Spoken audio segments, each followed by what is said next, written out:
Bonjour à toutes et bonjour à tous et bienvenue pour une nouvelle saison de Parole Libre. C'est la 3e en cet automne 2023 et nous sommes très heureux de vous compter chaque année plus nombreux pour ces entretiens qui sont régulièrement produits et mis en ligne pour vous par l'AFPOLS sur son site. Des entretiens avec des personnalités issues d'horizons assez divers mais toutes concernées bien sûr par les enjeux du logement et de l'habitat en France et singulièrement l'habitat social, son avenir proche ou son avenir plus lointain à l'heure des très grands bouleversements que nous observons tous sur la planète. Je cite un peu nos invités, enfin leurs fonctions, bailleurs sociaux, directeurs d'organismes, urbanistes, architectes, représentants d'associations pour le logement, économistes et sociologues et même prospectivistes avec notre partenaire Futurib. Tous ont été nos invités lors des précédentes éditions et nous avons le plaisir, elle est avec nous dans ce studio, d'accueillir aujourd'hui pour notre première émission de cette rentrée Marianne Louis, directrice générale de l'Union sociale pour l'habitat. Nous sommes à quelques semaines, quelques jours quasiment, du congrès annuel de l'USH. C'est à Nantes, sera à Nantes à partir du 2 octobre. Bonjour madame et grand merci d'avoir accepté notre invitation. Bonjour. Et avec vous pour commenter à la fois l'actualité du logement et de l'habitat social, actualité particulièrement riche, et pour revenir aussi sur ces grands thèmes justement choisis pour le congrès, au premier rang desquels la transition énergétique, avec un rapport tout à fait complet qui y sera présenté. Thème d'autant plus important que l'actualité le recoupe, on le sait, singulièrement depuis cette rentrée, on va y revenir. Première question tout à fait informelle, comment se porte le mouvement HLM ? Le mouvement HLM se porte bien, hein. Il est durable, heureusement, parce que c'est vrai que ces dernières années, il a à la fois beaucoup évolué, il a lui-même engagé de nombreuses transitions de son propre chef, et puis également dans le dialogue avec les pouvoirs publics. Je pense notamment à la réforme portée par la loi Elan sur la création des SAC, le regroupement des organismes, les groupes. Donc tout ça, ça a été un gros travail, c'est toujours en cours dans les organismes. Mais globalement, et on le voit d'ailleurs à la vivacité et à la tonicité de la préparation du congrès, le mouvement HLM, heureusement, se porte bien, même s'il n'évolue pas dans un contexte qui est très favorable en ce moment. Et le congrès donc se prépare bien. Il y a eu des moments un peu difficiles. Il y a eu évidemment la période du Covid. Il y a eu d'autres bouleversements. Là, il s'annonce bien avec beaucoup de monde. Écoutez, normalement, ce congrès devrait très bien se passer. Oui, beaucoup de monde.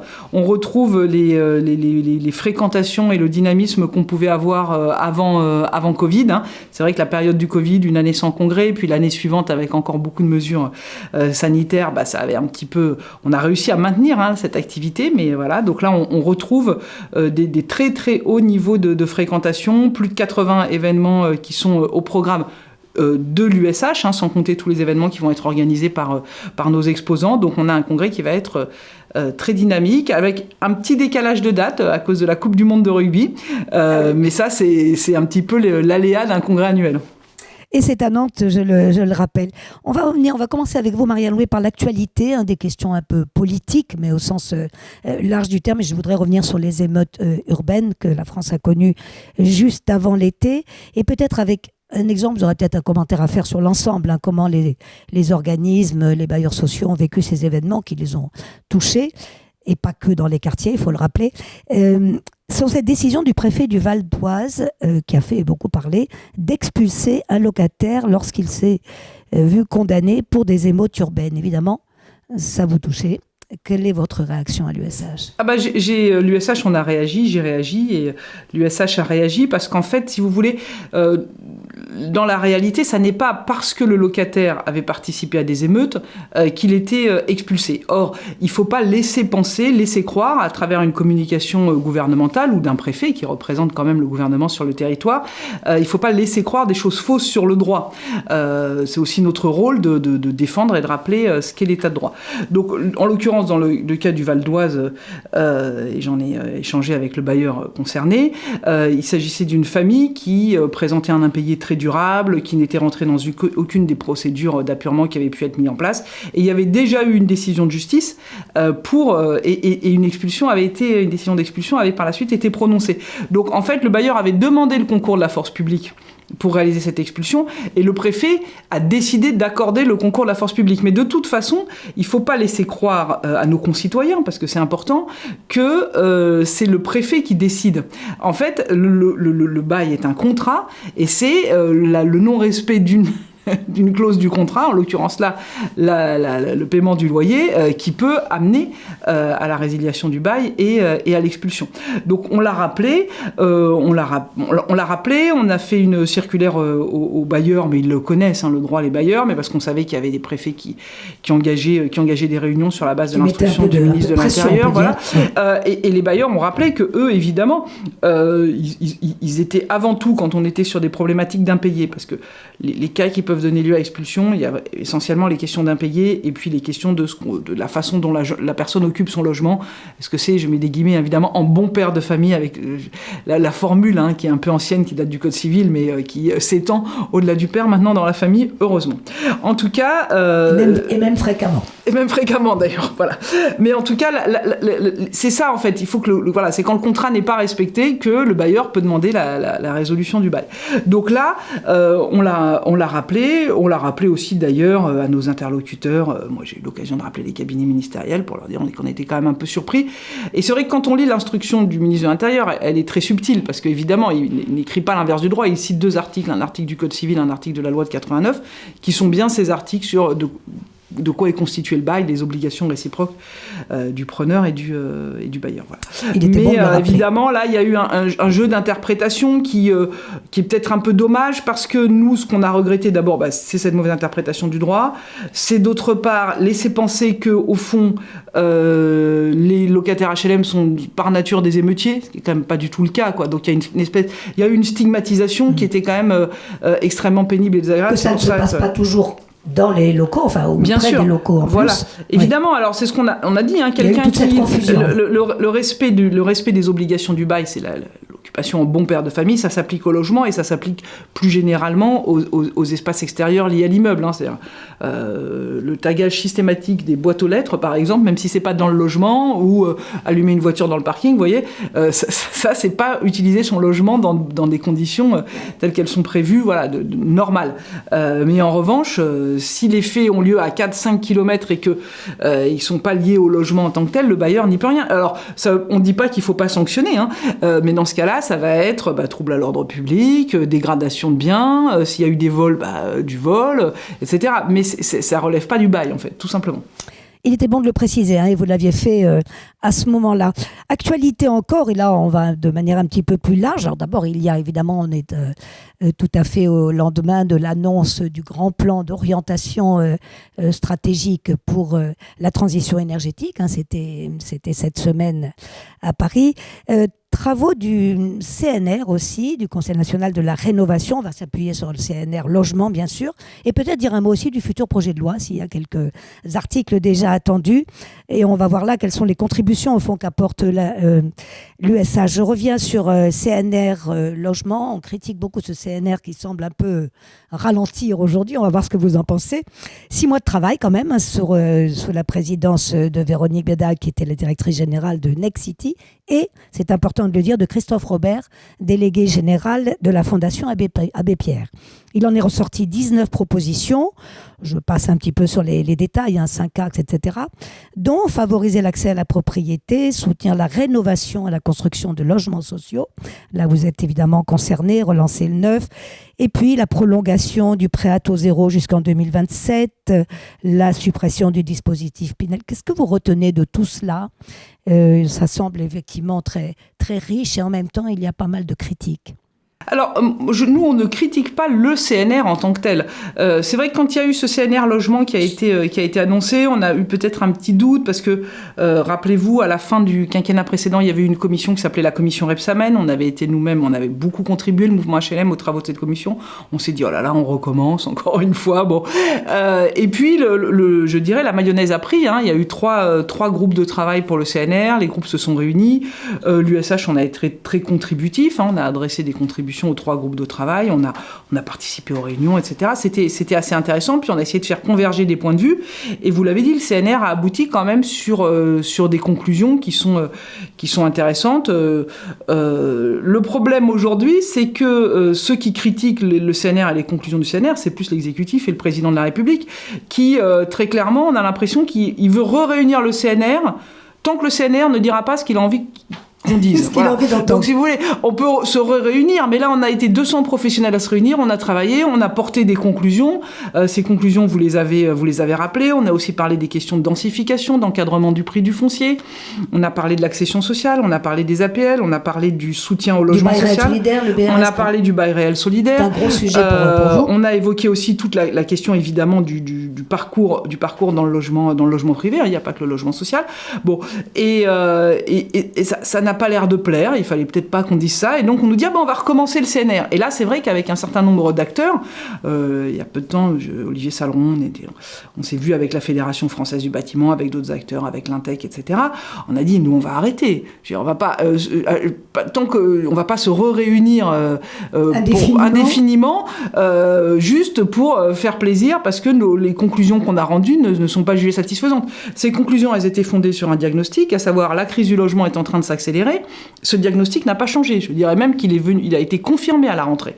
Donc, on n'a pas de raison de reprendre entièrement nos travaux. Donc, c'est un petit peu le message qu'on porte avec les acteurs. Donc, non, c'est pas les travaux du CNR qu'on critique, c'est le fait que ces travaux n'aient pas été, alors que c'était un petit peu l'engagement qui avait été pris, n'aient pas été appropriés, pris à bras-le-corps par le gouvernement et le président de la République, et qu'aujourd'hui, on nous dise un peu, la copie n'est pas bonne, recommencer. Mais on est des professionnels, on va pas réécrire, simplement pour faire plaisir. Oui. Le soutien à la rénovation, c'est quand même sur les logements sociaux une des annonces de la Première ministre, qui n'a pas vraiment précisé les contours, il faut bien le dire, mais tout de même soutien à la rénovation et à la mobilité résidentielle sont deux points quand même très sensibles au sein des organismes. Bien sûr. Alors, ces deux sujets qui sont différents. Le soutien à la rénovation, c'est un enjeu majeur pour nous. Le mouvement HLM ne fait pas partie des organisations professionnelles qui pourraient demander de revoir le calendrier sur les étiquettes.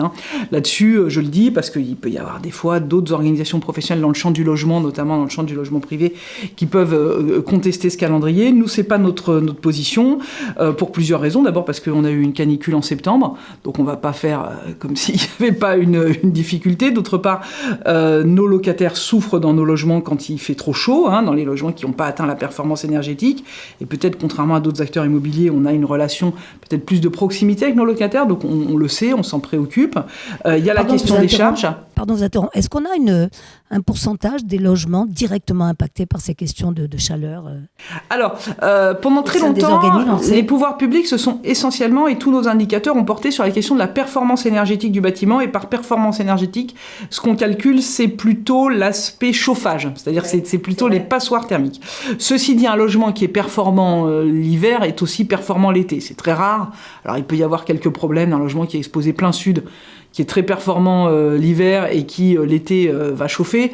Mais globalement, quand même, un logement qui est performant dans un sens, il est isolé, il est isolé dans les deux sens. Donc, ce qu'on a aujourd'hui comme indicateur, c'est les étiquettes énergétiques du parc social. Elles sont globalement meilleures que celles du parc privé. On a un parc qui est plus performant que dans le parc privé, dans le parc social.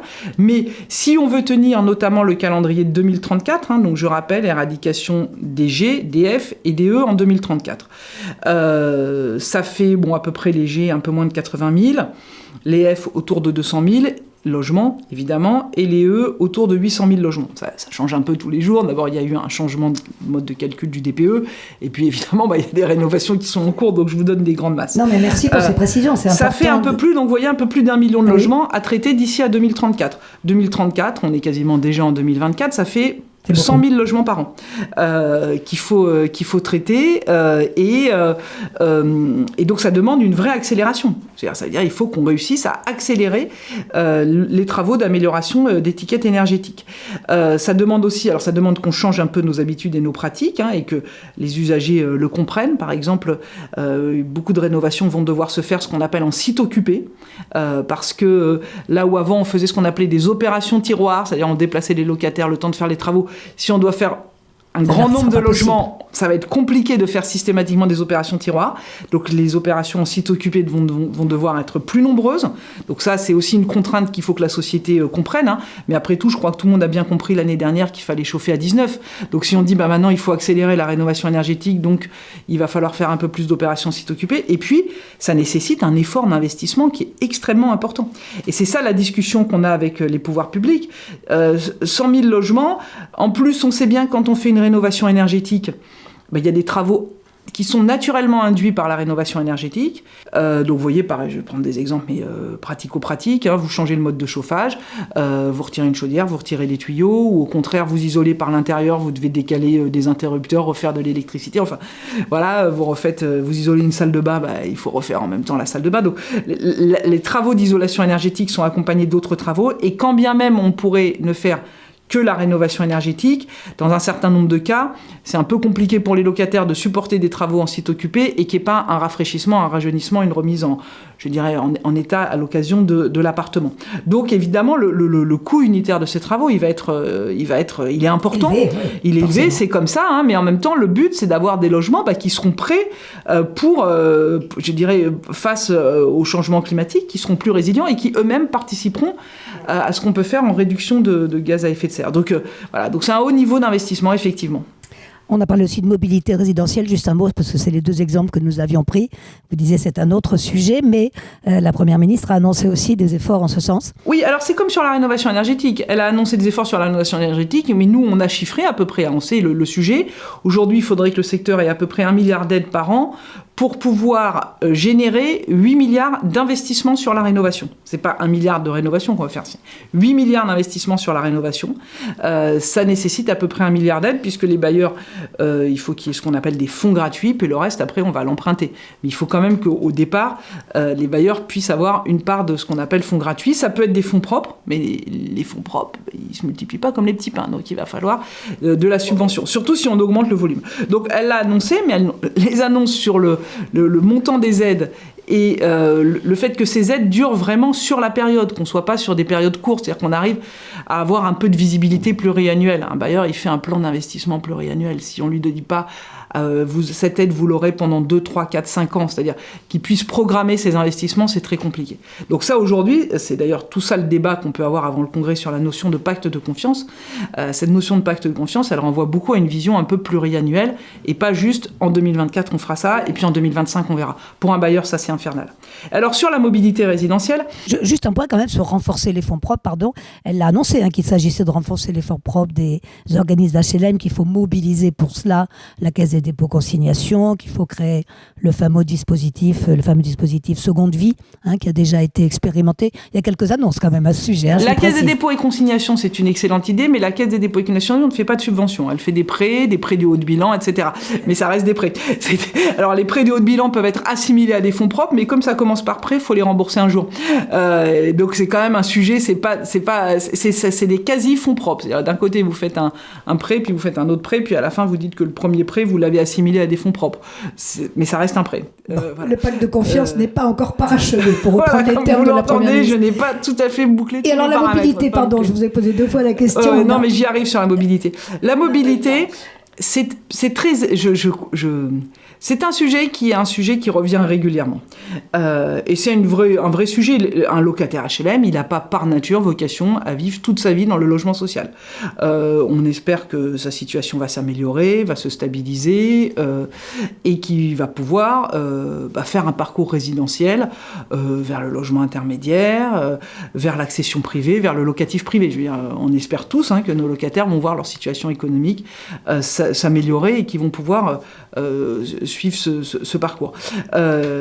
Aujourd'hui, on constate plutôt que ce parcours s'enraye. Et il s'enraye pour beaucoup de raisons qui sont très différentes. D'abord, on a un parc privé qui est de plus en plus cher. Donc la marche à franchir entre le parc social et le parc privé est telle que ceux qui avant arrivaient à la franchir, auraient pu franchir une petite marche, ils ne peuvent pas franchir la grande marche. Ça, c'est le premier point. Deuxième point, évidemment, ceux qui veulent aller vers l'accession sont aujourd'hui, et qui étaient pareils, je veux dire, c'est quand même des locataires HLM, mais qui avaient peut-être ce potentiel à aller vers l'accession, sont très très bloqués par la question de la hausse des taux d'intérêt. Ce qui fait que l'accession sociale est en baisse, ce qui fait d'ailleurs que la vente HLM est en baisse également. Et puis par ailleurs, les dispositifs qui devaient les aider dans l'accession sont des dispositifs qui sont érodés par le gouvernement lui-même. Alors, je ne parle pas du Pinel, c'est un dispositif investisseur, ça ne concerne pas beaucoup les locataires HLM. Mais en revanche, quand on parle du PTZ, le prêt à taux zéro, le recentrage, ce qu'on appelle le recentrage du PTZ, ça revient à supprimer le PTZ sur 80-90% du territoire. Quand on supprime l'APL accession, je rappelle comment la réforme des APL, l'APL accession a été supprimée. En fait, tout ça fait qu'aujourd'hui, on a des locataires qui, avant, pouvaient faire ce parcours résidentiel vers l'accession, qui, aujourd'hui, sont empêchés de le faire et voient leur capacité de mobilité évoluer. Et puis, autre sujet qui ralentit la mobilité, c'est le vieillissement de nos occupants. C'est-à-dire que un ménage qui n'a pas réussi à quitter son logement social à 65 ans, a peu de chances d'arriver à le quitter. C'est pas qu'il n'est pas capable de faire ses cartons, il est tout à fait capable de faire ses cartons, c'est pas ça le problème. C'est pas d'organiser un déménagement la difficulté. Voilà. On va bien travailler jusqu'à 67 ans, donc à 65 ans on peut déménager. C'est pas le sujet. Mais le sujet, c'est que accéder au crédit, à 65 ans au crédit immobilier, c'est très compliqué. Et puis, globalement, les gens anticipent plutôt, même s'ils ont des ressources qui sont ric-rac, justement, le passage à la retraite va générer une baisse des ressources. Et donc, la mobilité se fait pas. Et après, elle se fera plus. Et dernier point, les familles monoparentales. On a de plus en plus de familles monoparentales dans le parc social. Et ça, on sait très bien que vivre avec un revenu et des enfants, ça rend quasiment impossible l'accession à la propriété. Parce qu'il y a plus de, entre guillemets, il n'y a pas de rab, quoi. On s'en sort, le locataire, ils s'en sortent ric-rac quand ils s'en sortent. Donc, il n'y a pas. Donc, cette mobilité, elle baisse. Et face à cela, en fait, la solution, ce serait de construire plus pour accueillir plus de demandeurs. Mais comme le gouvernement n'a pas fait le choix de soutenir et d'amplifier les aides à la pierre, n'a pas fait le choix de remettre la TVA sur le logement social, sur tout le logement social à 5,5, l'idée c'est de dire, si les gens quittaient plus vite leur logement social, ça libérerait de logements et ça permettrait de faire baisser un peu la file d'attente. Le problème, c'est comment ? C'est mobilité vers où je vous disais, les plus de 65 ans, les mobilités, les familles monoparentales, mobilité, et c'est compliqué. Et puis, le parc privé lui-même, tout le monde le dit, il y a un assèchement du locatif privé. Il y a de moins en moins de logements locatifs privés. Alors, certains imputent ça à la question des étiquettes énergétiques. En même temps, c'est parce que, si vous voulez, on a mis des gros trous dans le tuyau. Parce que pour faire un logement, un meublé touristique, on n'est pas... si vous devez louer un studio ou un deux pièces à une personne célibataire en logement familial, vous êtes soumis à la question des étiquettes, F, G, etc. En revanche, si vous le louez en meublé touristique, vous n'êtes pas soumis. Donc évidemment, l'incitation, elle est très naturellement à ne pas faire les travaux et à faire du meublé touristique. C'est évident. Donc il y a une question d'inéquité en plus qui fait que, notamment sur les petites surfaces, ce dont on parle en ce moment, on voit des logements sortir du parc privé. Et donc, pour nos locataires qui pourraient éventuellement aller vers le parc privé, moins de possibilités, moins de facilités. Donc tout ça fait que le système est complètement enrayé en ce moment. Donc elle parle de mobilité, mais aujourd'hui, j'ai pas de visibilité sur cette question de comment on pourrait... plutôt un blocage, en fait. Oui, c'est-à-dire que pour aider la mobilité, il faut resolvabiliser nos locataires qui pourraient accéder. Donc il faudrait remettre le PTZ dans son entièreté, reposer la question de l'APL accession, et puis il faudrait peut-être reposer un peu la question de l'encadrement des loyers dans un certain nombre de territoires, des loyers du secteur privé, et puis s'attaquer frontalement à la question du meublé touristique. Cette question de la mobilité résidentielle, donc vous venez de nous dire un peu comment les choses se passent. La Première ministre, en effet, l'a annoncé. Pourquoi, au fond, revient-elle sur ce thème ? Cette question, évidemment, c'est toujours bien que les gens aient un parcours de mobilité résidentielle, mais c'est aussi souvent, quand la production baisse, le gouvernement se dit, si on arrivait à faire quitter aux locataires leur logement plus vite, ça nous poserait moins de difficultés, on poserait moins la question de la production. Or, la question de la production, elle est posée. On programmait en 2016 126 000 logements sociaux, locatifs. Là, on est tombé autour de 90 000 en 2022, et 2023 s'annonce de manière très très catastrophique. Je veux dire, on n'attend pas une programmation élevée en 2023 et il n'y a pas de raison que ça s'arrange en 2024. Pourquoi ça ne s'arrange pas ? Parce qu'au moment où les taux étaient relativement bas, en 2017-2018, où le taux du livret A était extrêmement faible, le gouvernement s'est dit, il y a un petit peu de marge de manœuvre, les taux sont bas, et il a mis en place la réduction de loyer de solidarité, qui est quand même 1,3 milliard, qui sont tous les ans prélevés sur les organismes HLM, en tout cas qui sont des réductions de leurs recettes locatives. Donc c'est une perte d'exploitation. Quand les taux étaient très bas, ça passait à peu près. Ça a été douloureux. D'ailleurs, la production a baissé. On est passé assez rapidement à 110 000, 105 000, etc. Mais le choc était moins brutal. Et puis là, d'un seul coup, le taux du livret A augmente. On a eu la crise Covid, la guerre en Ukraine, l'inflation. Ça entraîne une hausse mécanique du taux. On passe à un taux du livret A à 3%, même si d'ailleurs à 3%, il est capé. Et l'impact pour les bailleurs, il est terrible. Le secteur HLM a 150 milliards de dettes. Donc quand on passe de 0,5 à 3%, c'est plus de 3 milliards par an que les bailleurs doivent, entre guillemets, encaisser, et ça réduit considérablement leur capacité d'investissement. Alors comme il va falloir beaucoup investir sur la rénovation, évidemment l'arbitrage risque de se faire, et se fait au détriment de la production neuve. Mais pendant ce temps, comme la machine se grippe, il y a de plus en plus de demandeurs. Et là, on est dans une espèce de spirale infernale qui s'est installée, et dont le gouvernement, pour sortir... En fait, il faudrait qu'ils suspendent la RLS. C'est d'ailleurs ce qu'Emmanuel Cos avait demandé au dernier congrès. Elle a demandé une suspension de la RLS tant que le taux du livret A ne revenait pas au niveau des années 2018-2019. Et puis, il y a aussi des sujets sur la TVA qu'on pourrait retravailler. Mais tout ça, comme le gouvernement ne veut pas l'affronter, il cherche un peu un subterfuge à travers la mobilité. Vous aviez protesté en 2017 sur ce sujet, mais on ne pouvait pas à l'époque anticiper ce qui allait se produire aujourd'hui. Exactement. Sincèrement, Marianne Louis, vous y croyez à cette question des étiquettes? Est-ce que c'est applicable, cette mesure? On le sait, on demande, vous l'avez dit, on n'aura plus droit au F, au E, jusqu'à F, évidemment. Est-ce que c'est applicable? Est-ce que c'est raisonnable de donner ces délais, de votre point de vue? Moi, pour nous, 100 000 rénovations énergétiques par an... bien sûr, mais oui, c'est souhaitable. Mais en vrai, 100 000 rénovations énergétiques par an, on pourrait le faire si on avait de la visibilité. Ouais. On l'a fait il y a des années. Il y a des moments, des années où il y a eu des bons niveaux de financement pour les aides à la rénovation, où il y avait de la visibilité, où les bailleurs ont réussi à faire les 100 000 rénovations énergétiques par an. Donc, c'est pas hors de portée. En revanche, plus on tarde, plus... là, je vous ai dit, il y a 1 million de logements à faire en 10 ans, ça fait 100 000 par an. S'il faut 3 ans pour que le gouvernement se décide à mettre en place un dispositif de financement pérenne, ça alourdit la charge, ça reporte le problème plus loin. Ça, c'est le premier point. Et puis, il faut aussi, mais c'est des sujets un peu plus techniques, il faut qu'il y ait un peu de stabilité dans la norme. En ce moment, on a des débats, alors je ne vais pas passer, mais sur les pompes à chaleur hybrides, par exemple, j'aimerais bien que ça se stabilise, parce que si les bailleurs, il y a quelques années, ils ont installé massivement du gaz, parce que le gaz était globalement moins cher, maintenant on leur dit qu'il faut des énergies décarbonées, on arrête le gaz. Ok, on arrête le gaz. Donc, quand c'est possible, ils commencent à travailler sur de la pompe à chaleur hybride, notamment.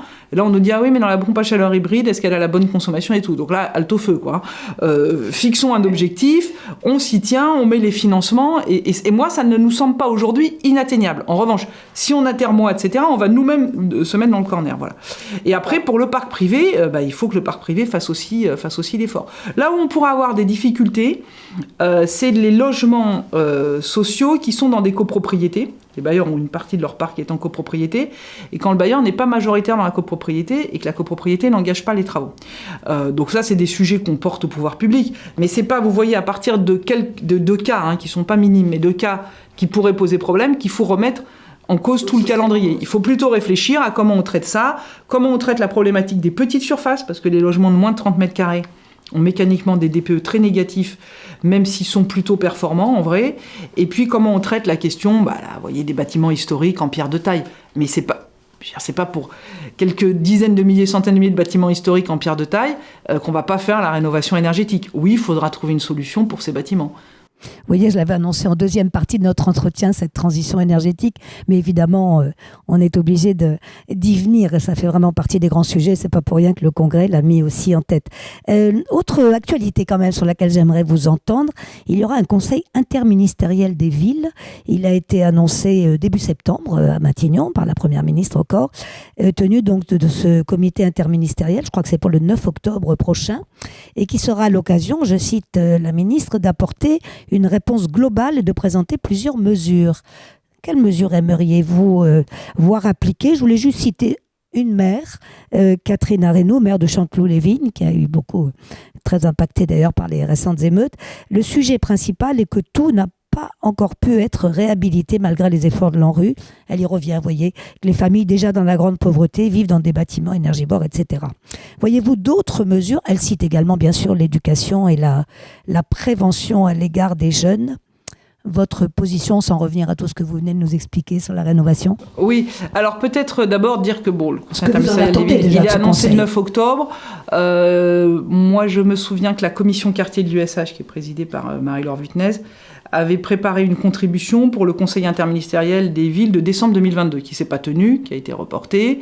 Après, alors là, on nous a annoncé un Conseil interministériel des villes, je crois que c'était au mois de juin, qui devait d'ailleurs avoir lieu, je crois, à Chanteloup. Mais comme c'était une semaine, comme entre-temps, il y a eu les émeutes, finalement, ce Conseil interministériel des villes a à nouveau été reporté, s'est transformé en grande réunion avec le président de la République et des maires. Et puis, donc là, il est re-annoncé en octobre. Bon, ça fait quand même... Donc maintenant, ça va faire 9 mois de retard par rapport à un Conseil interministériel des villes annoncé en décembre l'année dernière. Ouais, et ça n'est pas rien. Et ça n'est pas rien, voilà. Donc, mais ceci dit, les sujets n'ont pas profondément changé, si ce n'est qu'entre-temps, les émeutes sont venues, au fond, confirmer la situation explosive qu'on avait déjà décrite, au fond, dans nos travaux précédents. Alors, je ne sais pas si c'est du Conseil interministériel des villes qu'il faut attendre, ou si c'est plus globalement de la vision de l'État ou de l'intervention de l'État sur les quartiers. D'abord, nous, on dira et on réaffirmera que, contrairement à ce qui peut être dit par certains, c'est pas vrai que l'ANRU ne sert à rien, que le renouvellement urbain n'a servi à rien, et qu'on dépense beaucoup d'argent pour rien. Voilà. Le renouvellement urbain, il a profondément, dans certains quartiers, modifié les formes urbaines, il a amélioré le cadre de vie. Toutes les enquêtes de satisfaction auprès des habitants des quartiers montrent qu'après un projet de renouvellement urbain, ils vivent mieux leur quartier, ils trouvent leur quartier plus beau et plus agréable. Donc il faut continuer. Et de fait, ils le respectent mieux aussi. Et de fait, oui, on le voit sur les espaces extérieurs. Quand on parle de dégradation, est-ce qu'un quartier rénové, réhabilité est plus respecté, entre guillemets, par ses habitants? Est-ce que c'est un constat que l'on peut faire? Il y a deux volets. D'abord, quand on fait un projet de rénovation urbaine, on réfléchit peut-être plus maintenant qu'on le faisait dans les années 60-70 quand on concevait un quartier, à ce qu'on appelle la gestion urbaine de proximité. Donc, à l'occasion de la rénovation urbaine, on peut reconcevoir certains éléments du quartier pour rendre la gestion urbaine de proximité plus facile. Donc, ça permet de mieux entretenir le quartier quand il y a des dégradations. Donc, globalement, c'est quand même des quartiers qui, je pense à des choses très pratico-pratiques, mais l'enlèvement des épaves, les locaux de tri sélectif, etc. Oui, c'est des choses qui sont pensées dans le renouvellement urbain. Oui, mais ça tient un peu de choses. Vous savez, quand vous avez un tas quand il y a eu un déménagement, les gens ont laissé tous les cartons, tous les meubles démontés, les vieux matelas, etc., et que ça reste 15 jours parce que le quartier n'est pas bien conçu pour faire passer une benne à ordures pour l'enlever, et qu'entre-temps, à l'occasion de la rénovation, on a reconçu le quartier et on a pensé à l'enlèvement des encombrants, pour le quotidien, ça peut paraître peu de choses, mais pour les locataires qui rentrent chez eux tous les jours, ça change profondément le sentiment d'être dans un cadre de vie agréable, pas agréable. On pense à nous, on pense pas à nous, etc. Une épave qui traîne parce que c'est pareil, on n'arrive pas à faire accéder correctement à un camion pour enlever les épaves, c'est pareil, ça donne ce sentiment-là. Donc le renouvellement urbain permet de concevoir des quartiers en pensant la gestion urbaine avec du recul, avec 30 ans, 40 ans de gestion urbaine, donc on pense à ce qu'il faut faire. Et puis d'autre part, il y a aussi une meilleure appropriation par les locataires. Après, il y a quand même des situations qui restent des situations compliquées parce que vous avez une jeunesse qui est très désœuvrée, qui n'est pas bien encadrée, qui pour une part n'est pas assez formée ou a été formée puis n'arrive pas à accéder à l'emploi, donc on a quand même des points de blocage. Donc c'est pas des situations qui sont des situations toujours faciles, il faut pas se raconter d'histoire. Mais par ailleurs, faut pas non plus se raconter d'histoire. Le changement et l'amélioration du cadre de vie, c'est indispensable, ne serait-ce que par respect pour les gens qui habitent dans les quartiers. Et de ce point de vue-là, moi, j'en rejoins complètement ce que dit Catherine Arenoux. C'est pas, voilà, on doit le respect à tous nos concitoyens. Quand je dis on, c'est les HLM, mais c'est la société. Donc voilà. Et d'un autre côté, ça ne suffira pas. Et c'est ça qu'on dit aussi, c'est-à-dire ça ne suffira pas, il faut ce qu'on décrit, c'est-à-dire cette gestion urbaine renforcée, ce qu'on appelle nous, tout ce qu'on peut faire avec l'abattement de TFPB, la gestion urbaine, le renforcement de la gestion de proximité. Les bailleurs ont un petit dispositif fiscal qui leur permet de renforcer, donc dans le cadre du CIV, on espère l'annonce de la confirmation de ces dispositifs. Et puis, il faut pas oublier que dans les quartiers de la politique de la ville, encore aujourd'hui, l'encadrement scolaire est moins fort qu'à l'extérieur, que l'enclavement par des transports en commun, la capacité d'accès à l'emploi, ça reste un sujet majeur. Hein. Voilà, moi je vis en Essonne, donc j'ai l'occasion régulièrement d'être confronté et de voir ce qui se passe. J'habite assez tôt sur la ligne, mais de voir ce qui se passe pour les habitants qui habitent un peu plus loin sur les lignes et pour lesquels c'est une vraie difficulté des fois de pouvoir, surtout sur des horaires décalés, travailler, etc. C'est extrêmement, extrêmement difficile. Donc voilà, et les questions de sécurité aussi. Aujourd'hui, il y a moins de policiers par habitant en Seine-Saint-Denis qu'à Paris. Stéphane Peu fait régulièrement des alertes sur ce sujet-là. Hein, c'est un membre de notre comité exécutif, c'est un député.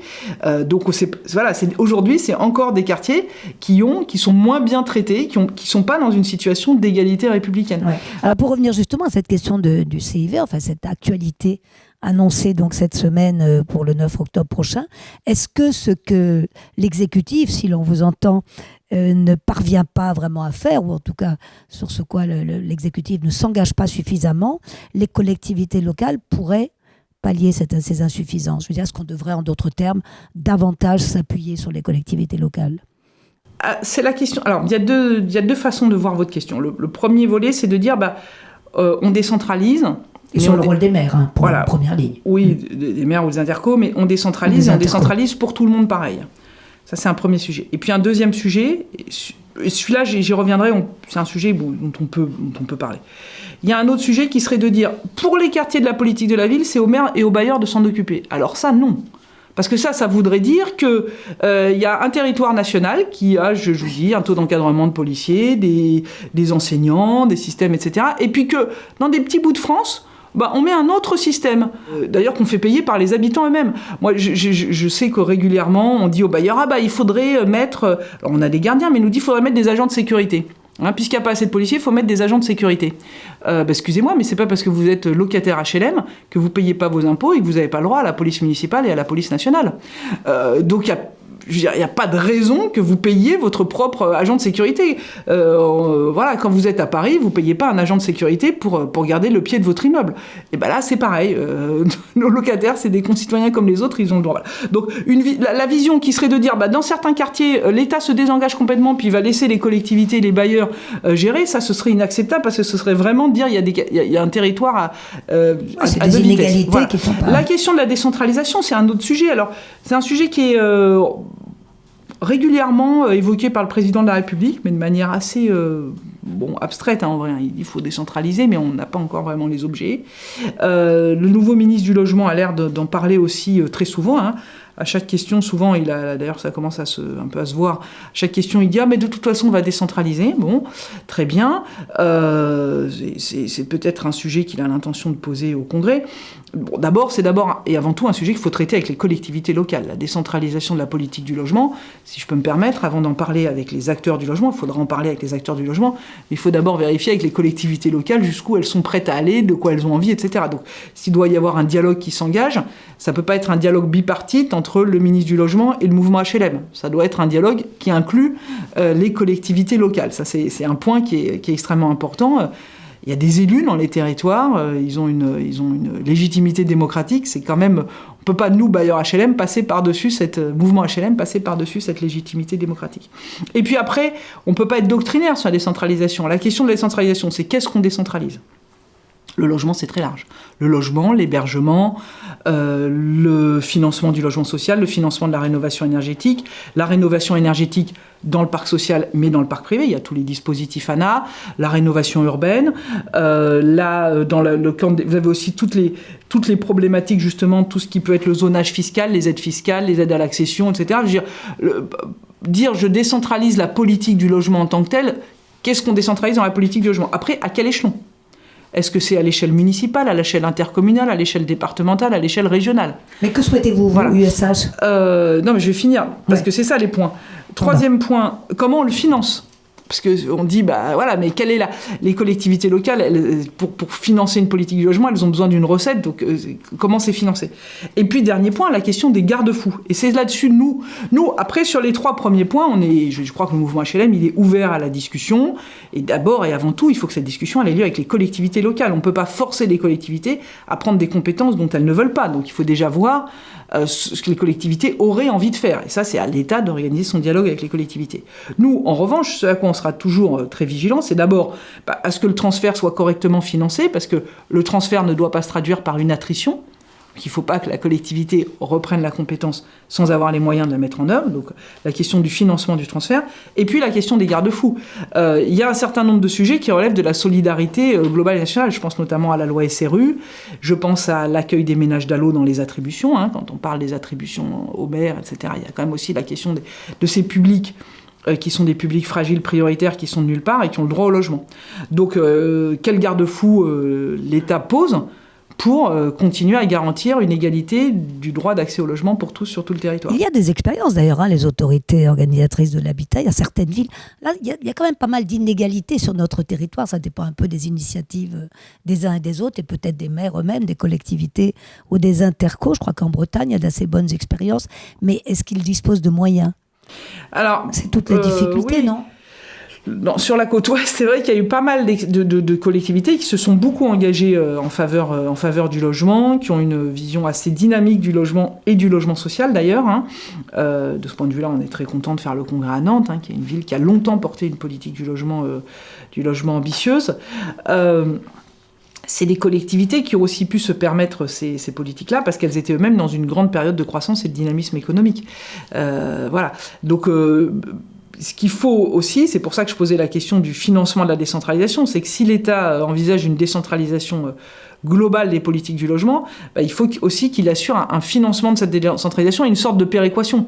Parce que c'est pas possible de se dire, selon que vous habitez dans une région qui a une forte dynamique d'emploi ou selon que vous habitez dans une région qui a une faible dynamique d'emploi, vous allez avoir un droit au logement et un droit à l'accès au logement qui va être différencié. Vous n'êtes pas en tant que citoyen, je dirais, redevable, comptable d'un certain nombre de sujets qui vous dépassent. On va revenir sur d'autres questions encore. On a déjà beaucoup parlé de transition énergétique, évidemment. Comme je l'ai dit, c'est un sujet central que vous avez choisi d'ailleurs pour le congrès. Donc, je me rapproche maintenant du congrès avec vous, Marianne Louis.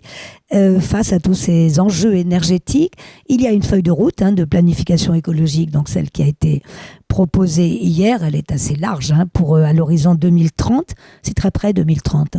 Vous avez pointé une autre échéance, habiter en HLM en 2050.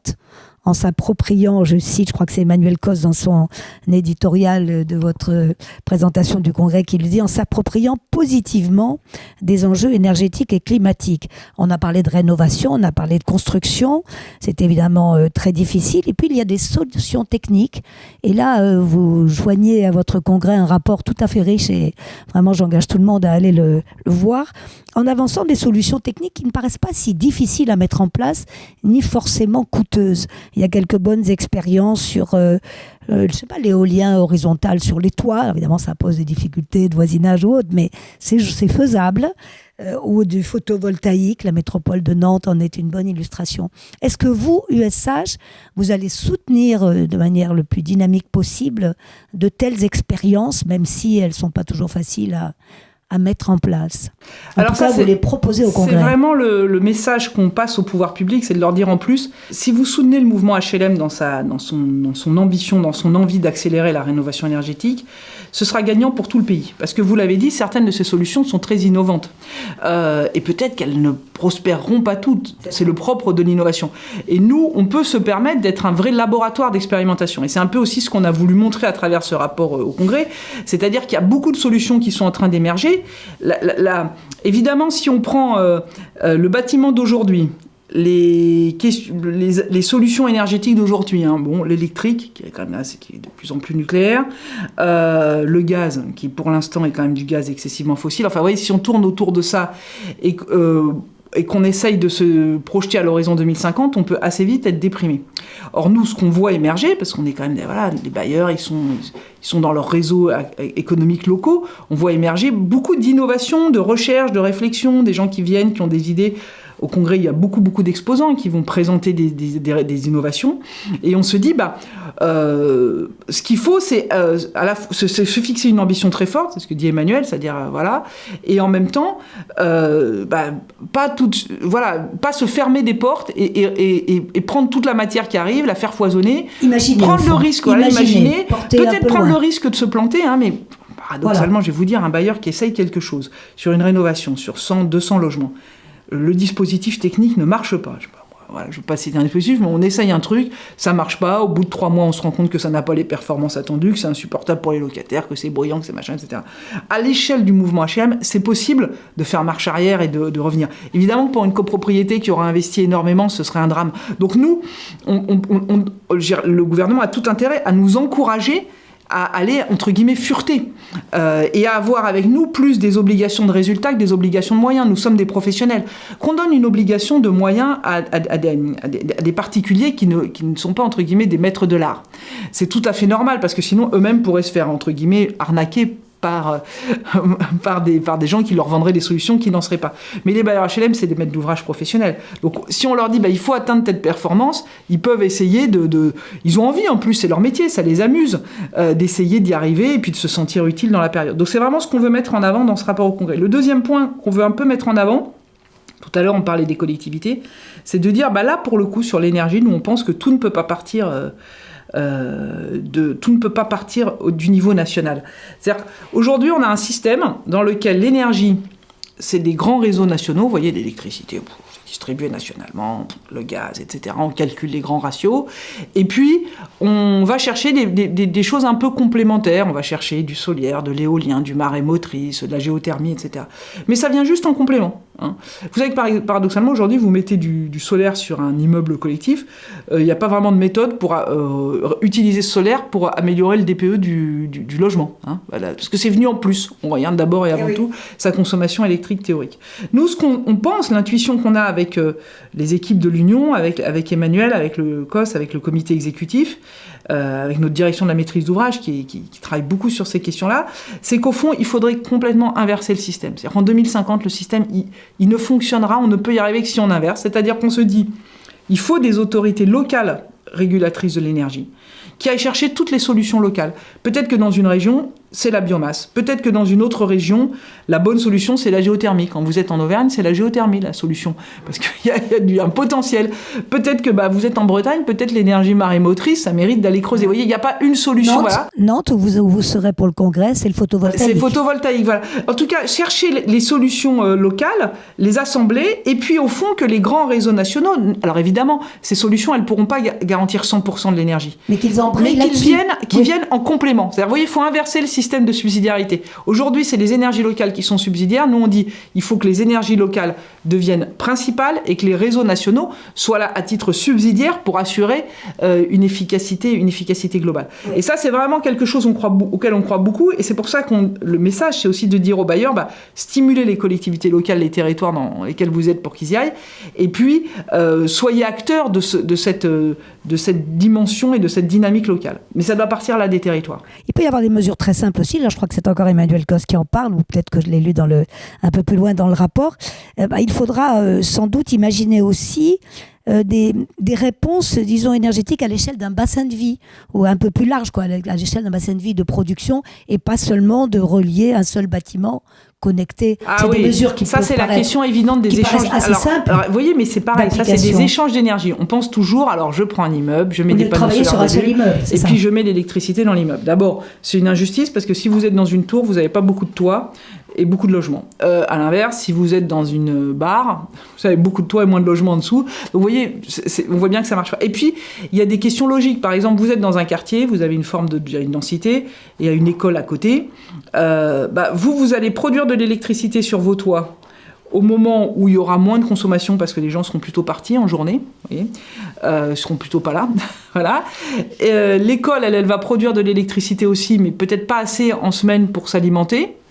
Et puis à l'inverse, le samedi, le dimanche, l'école produit l'électricité. Nous, nos locataires, pendant ce temps-là, ils sont chez eux, ils font tourner les machines à laver, les machins, etc. Voilà. Et nous, on dit, on dit, il faut réfléchir et peut-être il faut échanger l'énergie Parce que tout le monde ne consomme pas l'énergie au même moment. Alors évidemment, ça ne sera jamais parfait. C'est pour ça qu'il faut prévoir ces réseaux nationaux pour venir lisser tout ça. On ne peut pas se retrouver sans électricité. Mais en disant, déjà, si on mettait en relation et en réseau toutes les productions locales d'énergie, on limiterait beaucoup le recours au complément national. Et donc, on limiterait le recours à la question de l'électricité, alors aujourd'hui, qui est plutôt encore du charbon. Alors c'est la catastrophe. Le nucléaire, avec le réchauffement, avec le problème des fleuves qui s'assèchent, etc., c'est quand même pas aussi évident que ça. Et puis le gaz, soit on arrive à avoir du biogaz. Pas très vert, quoi. Pour l'instant, le gaz n'est pas très vert. Donc tout ce qu'on arrive à faire, si vous voulez, et je vous dis, voilà, des fois il y a des panneaux solaires sur un bâtiment au moment où ce bâtiment est fermé, alors que pendant ce temps il y a l'électricité qui est produite. Il faut qu'on arrive à échanger. Ou il y a des éoliennes sur des toits, voilà, c'est ça qu'on veut mettre en avant. Encore 2 questions. Merci pour toutes ces précisions très techniques, mais très utiles, je pense. Il y a aussi des limites quand même, Marie-Louis, à toutes ces belles idées et ces réalisations déjà en cours. Il faut quand même les montages juridiques, les aspects tarifaires, la fiscalité. Il faudrait simplifier tout ça, non, peut-être pour le mettre en place au niveau régional, local. Ah bien sûr. C'est un énorme obstacle. C'est un obstacle, mais nous, ce qu'on dit, c'est de toute façon, on ne pourra pas y arriver autrement. Les gens qui pensent qu'ils peuvent encore gagner du temps, gratter 2 ans, 3 ans, éviter que ça bouge, etc., ils sont dangereux. Mais de toute façon, c'est inéluctable. Ce mouvement-là est inéluctable. Ou alors, on décide franchement d'assumer le fait qu'on est dans l'inaction climatique, ce qui n'est pas du tout notre position. Donc, notre position aujourd'hui, c'est de dire au contraire, essayons d'aller vite, essayons d'être innovants et essayons de financer ces innovations. Un tout dernier point. D'abord, oui, comment l'USH soutient la recherche? Parce que l'innovation, ça implique de la recherche, de l'imagination, ça implique qu'on fasse marche arrière, comme vous l'avez dit. Est-ce que vous êtes très présent dans ce soutien à la recherche? Alors, il y a toutes sortes de recherches. Alors, on a beaucoup de partenariats sur les questions de recherche universitaire plutôt, notamment, là d'ailleurs au Congrès on remettra un prix de thèse, on organise avec la Caisse des dépôts annuellement, une année sur 2 un prix de thèse, une année sur 2 un prix de l'article scientifique, donc ça c'est des choses qu'on fait. D'autre part, on a maintenant une direction qui encourage, accompagne, aide les bailleurs, les met en relation avec des universités pour accueillir beaucoup ce qu'on appelle des CIFRE, ces contrats CIFRE, pour encourager, inciter les bailleurs à accueillir des chercheurs dans leurs équipes. Et puis après, sur les aspects des fois sur des aspects plus techniques, là on va être plus dans la recherche-application, on est dans l'application en tant que telle. Alors déjà on les met en relation, toutes les startups. Il y a pas mal de réseaux de startups qui existent avec lesquels on travaille dans un travail de mise en relation avec les bailleurs. On les aide à trouver des terrains d'expérimentation. Les bailleurs qui peuvent nous contacter en disant « j'aurais envie d'essayer ça ».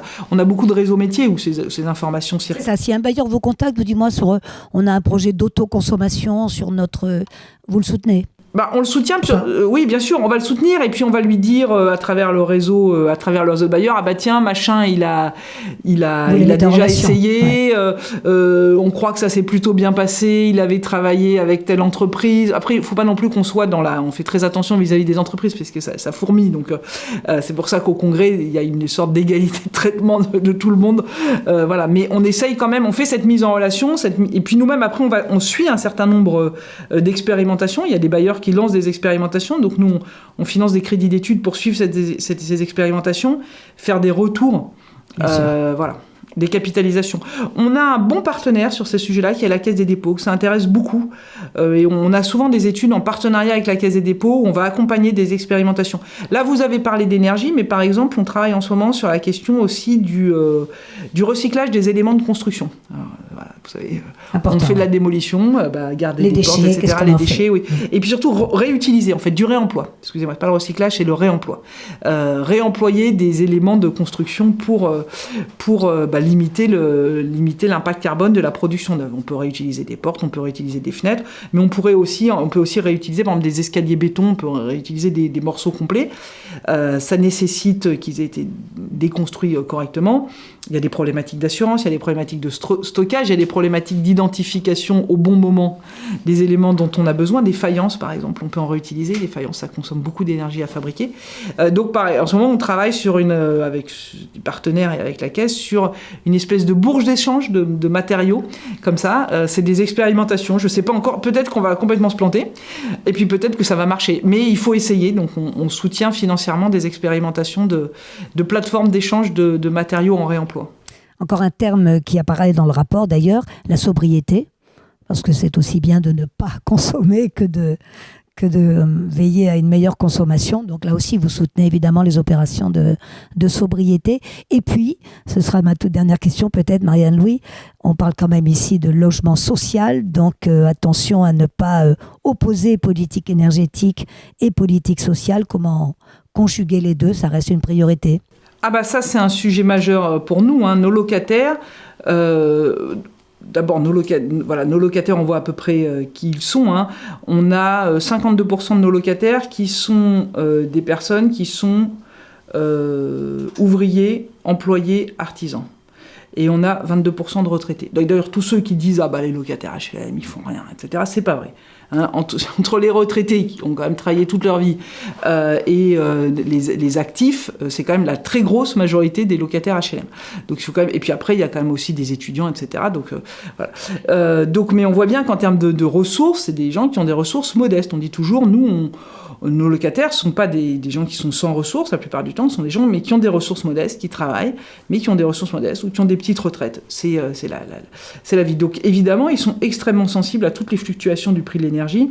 Et l'année dernière, l'envolée des prix de l'énergie, après la crise des énergies qui a été amplifiée par la guerre en Ukraine, nous a très très fortement préoccupés. Ça nous a amené à nous mobiliser beaucoup pour que nos locataires puissent bénéficier au maximum des boucliers tarifaires. On est prêt à remener le combat l'année prochaine, puisqu'on parle à nouveau d'une hausse du prix de l'énergie. On va voir comment ça se présente, mais ça semblait là être à nouveau à l'ordre du jour. Donc il y a deux sujets. Il y a l'urgence, essayer de maîtriser le prix de l'énergie, parce qu'on est quand même sur des choses qui n'ont pas de sens. C'est très spéculatif. Est-ce que c'est normal de spéculer avec un bien comme l'énergie ? Qu'on spécule sur l'or, qu'on spécule sur le diamant, voilà, mais spéculer sur l'énergie quand on sait que on a quand même besoin de chauffer un peu ses logements pour vivre, on a besoin de c'est quand même ça pose des questions. Et puis c'est comme la spéculation sur le blé ou sur des produits alimentaires, quoi. Tout ça est quand même on ne parle pas de luxe, là. On parle pas de luxe, on parle de nécessité. Et puis après, donc il y a la réponse immédiate, et puis il y a le sujet de plus long terme, qui est évidemment d'essayer d'aider nos locataires à réduire au maximum leur consommation d'énergie, sans dégrader. Alors, il y a des adaptations. C'est la sobriété dans un Voilà, on a chauffé moins. Il y a des adaptations du quotidien qui sont indispensables, mais on ne peut pas non plus penser qu'il n'y aura plus aucune énergie consommée dans le logement. Donc, il faut essayer de réduire au maximum cette consommation et puis d'autoproduire un maximum d'énergie. La condition de la réussite donc, de cette politique de rénovation énergétique, pour vous, elle est, si on devait trouver un seul mot? Une vraie planification, mais y compris une stabilité des normes maintenant, c'est-à-dire se fixer des objectifs et pas les changer. Stabilité des normes, planification vous reprenez planification du financement. Du oui, mais le terme de planification écologique, c'est un terme qui nous convient tout à fait. Mais pour nous, la notion de planification, c'est une planification au moins à 2034. C'est-à-dire, c'est vraiment cette question puisqu'on a dit éradication des E en 2034, il faut qu'on arrive à planifier jusqu'à cette échéance. La loi climat et résilience a fixé un rythme de planification. Donc nous, on pense que maintenant, il faut se caler sur ce qui a été voté dans le calendrier législatif, puisque c'est ça qui s'impose à nous. Voilà. Et puis après, évidemment, se donner les moyens de séquencer les financements sur cette planification. On ne supprime rien, on ne demande aucune correction directement? Après, je vous ai dit, on a des petits sujets sur les petites surfaces qui nous préoccupent, mais c'est vraiment des corrections techniques. Mais c'est pas ça c'est pas ça le cœur du sujet. J'ai le sentiment, Marianne-Louis, en vous écoutant depuis un moment, et on a beaucoup parlé d'énergie, que vous êtes relativement optimiste sur la capacité du mouvement HLM à s'organiser à ce sujet. Ce qu'on sent très très nettement, c'est que les bailleurs, il y a évidemment la dimension obligatoire de la loi, mais il y a une prise de conscience complète des enjeux de lutte contre le dérèglement climatique.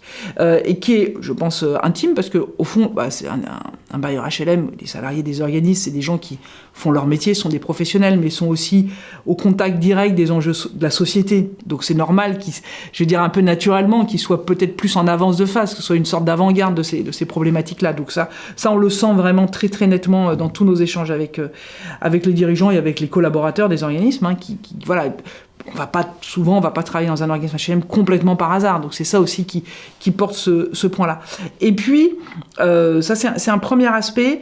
Je crois aussi que on a affaire, quand on est dans une situation dans laquelle le secteur, le parc, le fait d'avoir 5,6 millions de logements, fait que de toute façon, on va être incontournable. Donc là, peut-être que dans le moment, il y a encore un temps de prise de conscience gouvernementale, mais nous, on est très confiant dans le fait qu'à un moment ou un autre, de toute façon, il faudra se tourner vers les gestionnaires que sont les bailleurs HLM. Ou alors, le gouvernement passera complètement à côté de son objectif.